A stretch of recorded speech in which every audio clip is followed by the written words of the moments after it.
Hi everyone, welcome back to the channel. I have been playing around with planners recently. If you have been up to date with my videos, you will have seen that I recently jumped back into my Hobonichi weeks as my kind of main planner, and for some reason last week I just got a bit of an itch to set up a bullet journal again, and I really liked the very simplistic setup that I've done for the next 3 months and thought it would make a good video just to share, because there's something about bullet journal setup video. I mean, there's something about setup videos in general, but bullet journal setups I just find incredibly satisfying to watch. So hopefully you guys will think the same about my setup today. I have done a few videos about bullet journals before, particularly a couple of years ago when I did One Book July, which then went into me being in a pocket bullet journal for 2-3 months, I think. And then I haven't really done much bullet journaling since, beyond, I guess, what I do for work being bullet journal adjacent. But every so often I do just get an itch to set up a bullet journal, and actually this lecture term has been a bullet journal before. These tabs are from a previous occasion where I used this for exactly that. I do have a couple of A5 lecture terms that I've used over the years, including one of the OG bullet journal editions. They are a great book for the bullet journal. I liked the I liked the A6 lecture term for the everyday carry kind of One Book July version, because just the soft cover and the size is perfect for carrying around and slinging around in your bag. But for a planner that is just going to live on my desk and be kind of what I would call my main planner, the A5 size is perfect. This is a variant that I picked up, I want to say maybe like 5 years ago, from, I think it was from a stationery store in The Hague, and it's a specific kind of variant. Although I did see literally today that there is a yellow edition coming out. It's one of their new colours, I think for 2026. I think I saw 4 colours and one of them was a nice yellow, very reminiscent of this. And yeah, I've been in and out of this over the past few years. Every time I get kind of an idea to set up a bullet journal, like I say, I do it in here. This time I decided to pair it with my Pilot Kakuno. I used this recently in my pen test of the Hobonichi 2026 versions and Sterling ink, and realised I kind of miss this pen. And so having it fully inked up, I thought I'm going to use this for this. It matches the book nicely and it works really well because the dot grid on the lecture term is quite chunky. It's certainly bigger than what I'm used to in a Hobonichi, and this being a fine, not an extra fine, it does lend itself better to a bigger grid size. I find that it's just a little bit too big for a Hobonichi Weeks or even a cousin, and so this was a nice pairing of the two together. Getting into the actual setup, so I am billing this as a simple setup because it is literally that. It helped me with 3 months to go for the year. I felt like I needed to do yet another mini reset, and the bullet journal helped with this. So this is basically what I did last weekend, just to, yeah, like I say, reset for the next 3 months of the year, scratch that bullet journal itch, and just feel a little bit organised with what I'm focusing on for the rest of the year. I always, because I like to have double page spreads, which I'll show you in my bullet journal, I always do just start with a very simple cover page. I'm not an arty person, so this is one thing around this bullet journal setup. I'm not one of those people that draws a load of layouts and does a load of complicated things, a lot of drawing, and that's been pretty consistent with all of my bullet journal videos. And the same is true now. I'm not going to do loads of stickering. I'm not going to do loads of prettifying. I do a very simple cover page that takes a couple of minutes, and then you'll see in the rest of the pages I've kept it very simple. A few lines drawn in. I've used some stickers for titles because, to be honest, I'm not a huge fan of my writing when it comes to writing titles. I'd love to master brush lettering, but again, this is about keeping things simple, and some stickers help me keep it simple and a bit pretty, but without being full-on mega arty. So enough rambling about the cover page.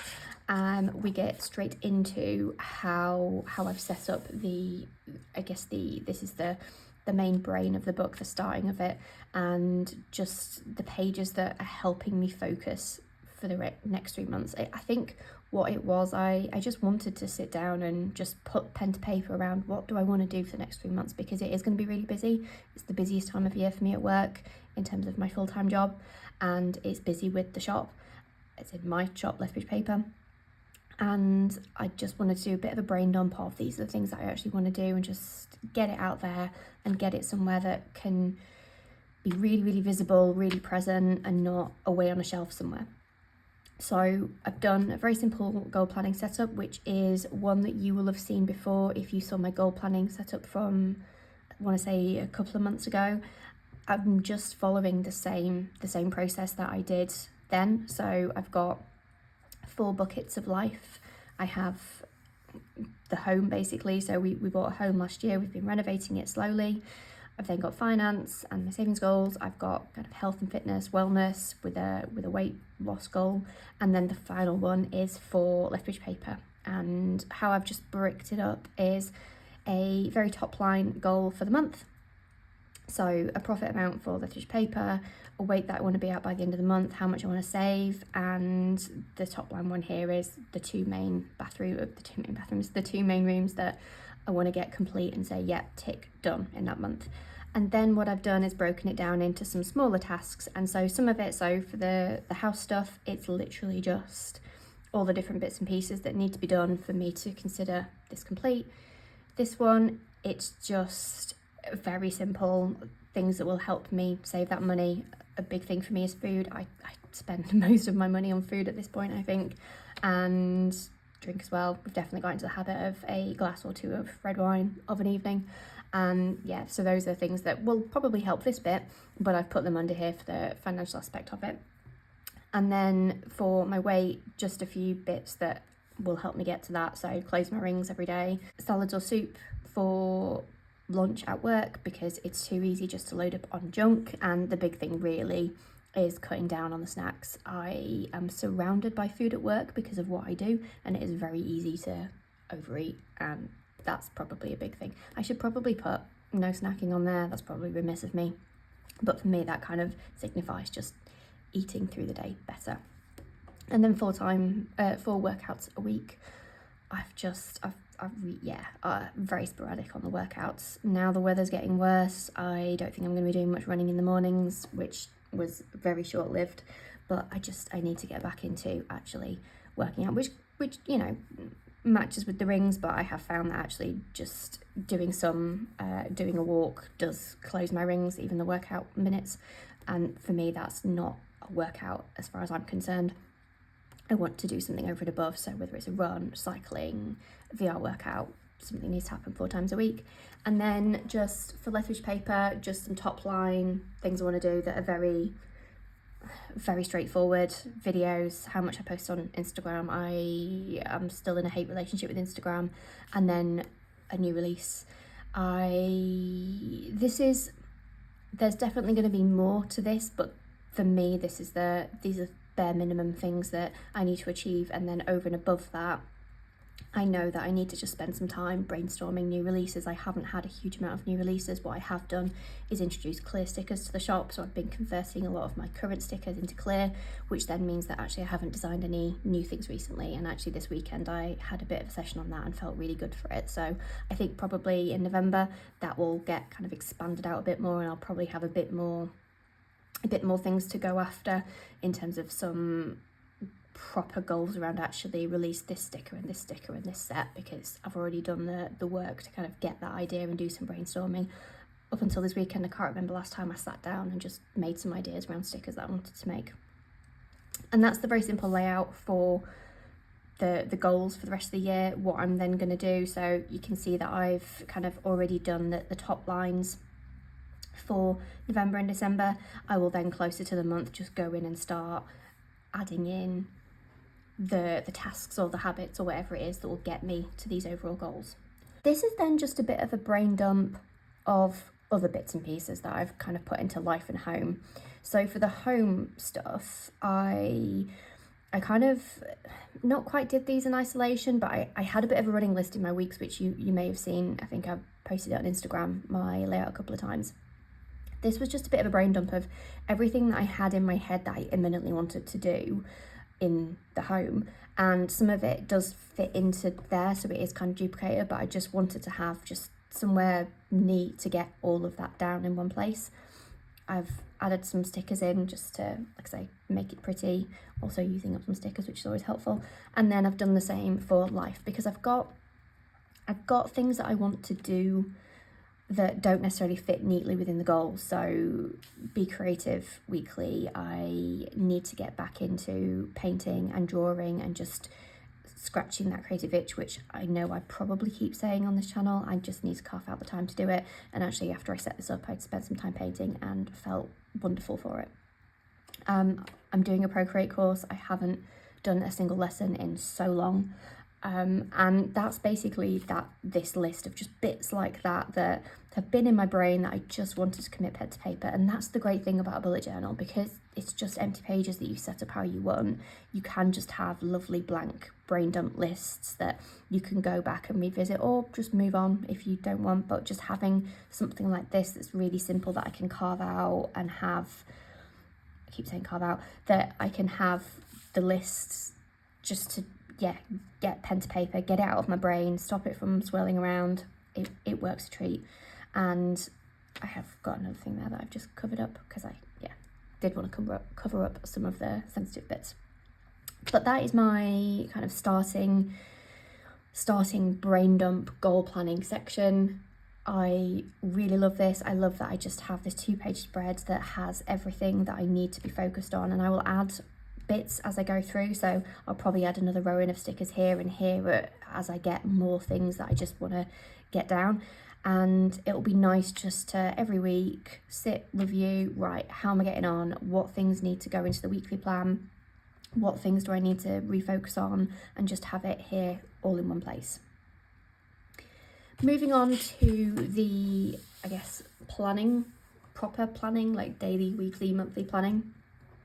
Obviously, I probably should have started this video with, I don't do the full Ryder Carroll method of bullet journaling. I am a pre-planner, and a lot of bullet journaling is just free-flowing thoughts, rapid logging, and I do love that, but I also need a full pre-plan in my life just to feel organised and to know what I'm doing and when.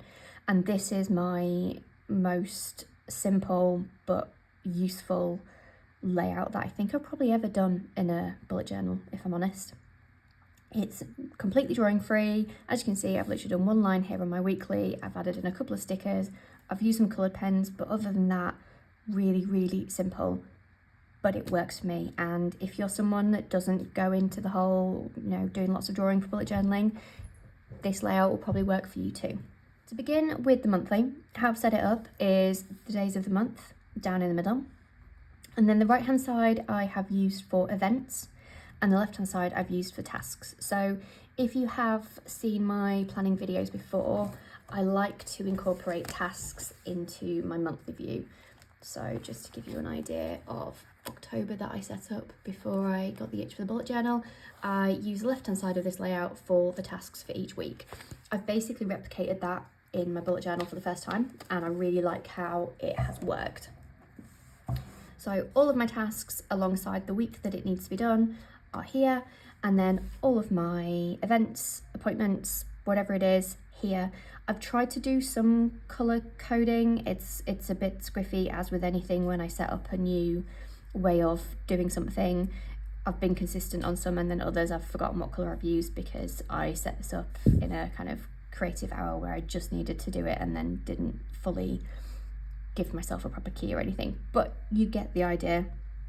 Certain colours will be certain things in theory, so all day events like payday or anniversaries or birthdays, and then actual appointments with times in a different colour.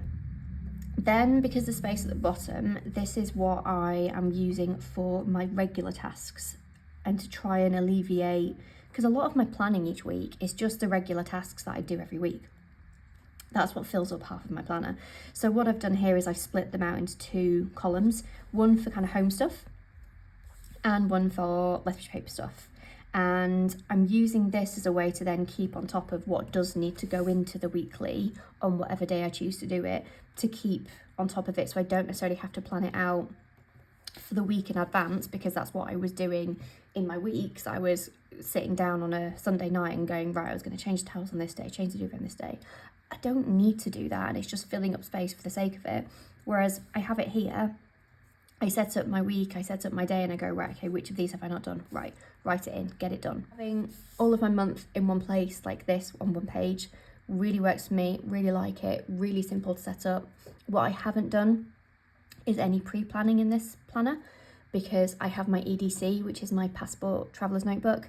That's got all my pre-planning in there, because that's the thing that I have out and about when I'm making plans or at work or something like that. So I don't need that forward view for anything that I'm doing in this book. I will obviously create November and use the passport TN to write in the events and things like that, but I don't need the forward view in this book until it comes to the month, basically.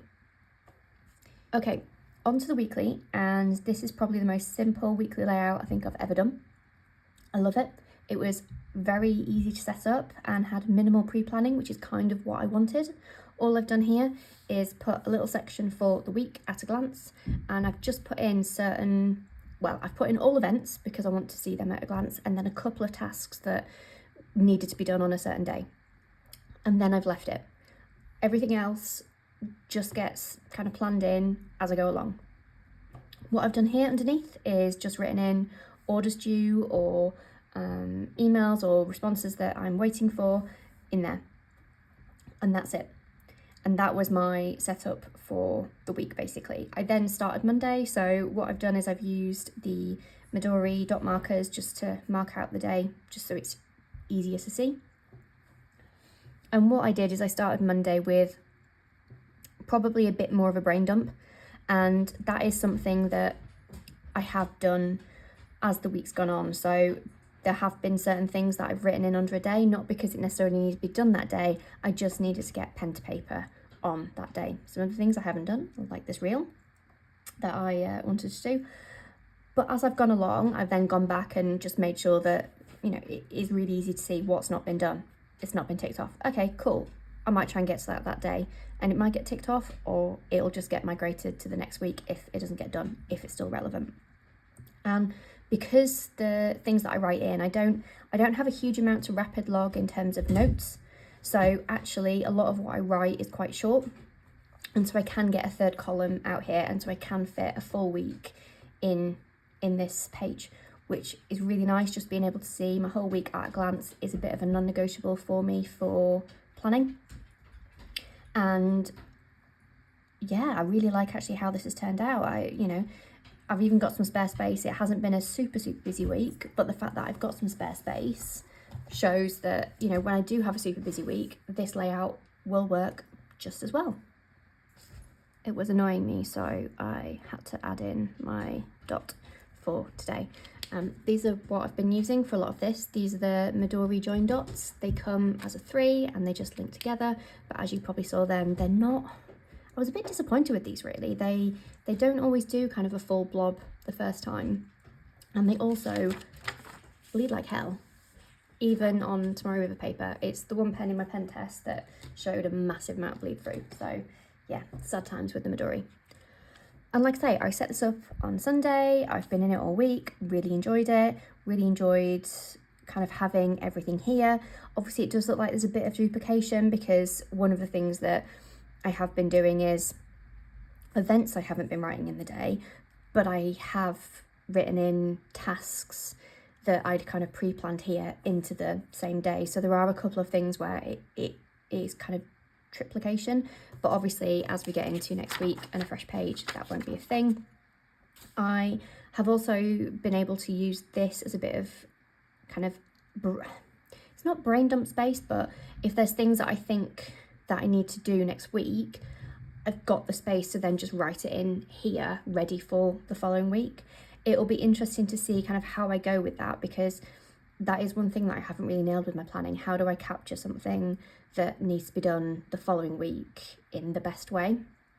It might be that I just need to create a signifier that I then know when I come to set up the following week, I go back and there's a certain signifier that gets automatically migrated. We'll see how we go. This is a decent amount of space. It will just be kind of certain weeks if I do suddenly have a load of things that I need to get done next week that pop into my head. Maybe I'll need to set something up, but for now it's working all right. And that's it, week 1 down, and have really enjoyed the setup, have felt a lot more organised for it, have felt really happy having all of this here in one place at a glance, and don't think I'll be running back to my weeks in a hurry. Apologies if you've been able to hear the dog. He has decided to run riot while I've been filming this, but hopefully you enjoyed this video. Hopefully you like the setup. Hopefully, like me, you think it's pretty simple and pretty efficient. But please let me know in the comments. And if you did like this video, please like and subscribe, and hopefully I'll see you in the next one. Bye.